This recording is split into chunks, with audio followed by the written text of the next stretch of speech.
Kamusta mga kababayan? Nagbabalik na naman si Bayaw at ngayong araw ay ating sumahin ang kinita or ang pera ni Sara Diskaya base lamang sa kanyang mga i-flex na mga luxury cars na galing sa ibang bansa. Ito ay post galing sa subreddit na Pinoy. Panoorin natin ang kanyang pag-flex ng mga luxury cars. Tingnan natin kung magkano rin ang total ng kanyang nagastos. Ito, hindi pa siguro kasama shipping fee dito, no?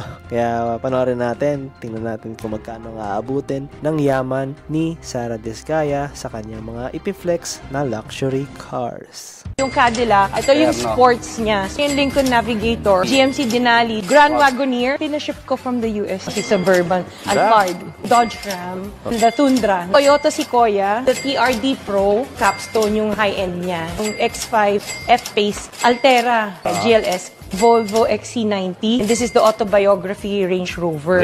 The Evoque, Defender, not yung LM, yung Lexus, yung LC2, Savannah, the Ford Bronco, Benz GLE X7, yung Sprinter, Gladiator, this is the Porsche, yes, Cayenne, Maserati, G63, Benz na Avantgarde, ito yung Bentley. Kaya nagustuhan ko to. May wine glass rin sa loob.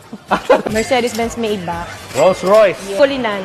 Naka-interior siya ng... So, hindi pa kasama dito yung binanggit niya na artista van, kahit hindi naman siya artista. Umabot siya ng 408 million pesos lang naman. Ngayon, kung ating tatanungin at ating pag-iisipan, kaya ba itong kitain ng isang kontraktor sa DPWH ng legal at walang kinukurakot? Ang madaling sagot, hindi. Kaya mo bang mag-ipon ng ganyan karaming pera? At yan bang ipapriority mo? Bukod pa dyan sa presyong yan, yung kinakatayuan ng kanilang building or kung saan nakalagay itong mga luxury cars, siguradong milyon-milyon din ang nagastos dito ni Sara Diskaya. Ngayon, ang tanong, legal ba niyang nakuha or legit ba niyang kinita ang perang pinambili niya ng mga luxury cars? Alam naman natin na si Sara Diskaya ay minamarket niya ang rags to riches, kung saan nagsimula siya sa humble beginnings hanggang sa kung saan na siya ngayon. Na inamin naman niya na yumaman siya dahil sa DPWH. Ngayon, mga kababayan, nagkamali tayo ng kursong kinuha, nagkamali tayo ng ating career na tinatahak. Dapat pala tayo ay magtatrabaho sa DPWH para naman magkakaroon din tayo ng sarili nating Rolls-Royce Cullinan, diba? Para naman yumaman tayo at maiahon talaga tayo sa yurak ng kahirapan. Ngayon, ang unfair lang sa buhay dahil maraming mga hindi nakakakain ng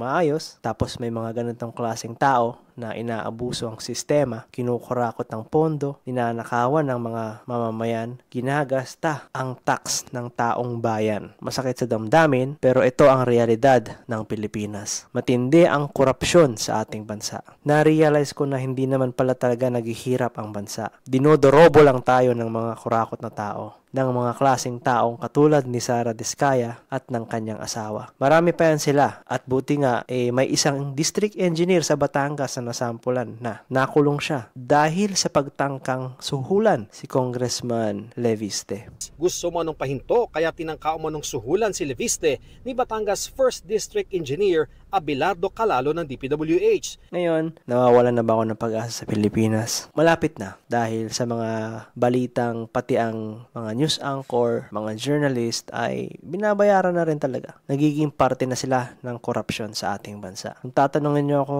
malapit na akong mawalan ng pag-asa para sa ating bansa. Kailangan natin ng political will na habulin ng mga taong to, pananagutin ng mga contractors, district engineers, mga senador, mga congressman na naging parte at nakinabang sa mga gantong klaseng kawalang hiyaan. Nakakalungkot lang na ang daming naghihirap sa ating bansa, lumulubog sa baha, namamatay sa mga sakit na kaya naman sanang iwasan kung meron lang sana silang pambili ng gamot, pambayad sa ospital. Nakakalungkot, pero ito ang tunay na mukha ng gobyerno sa Pilipinas. Kailangan natin ng political will para hulihin ang mga taong to. Yun lang. Paalam.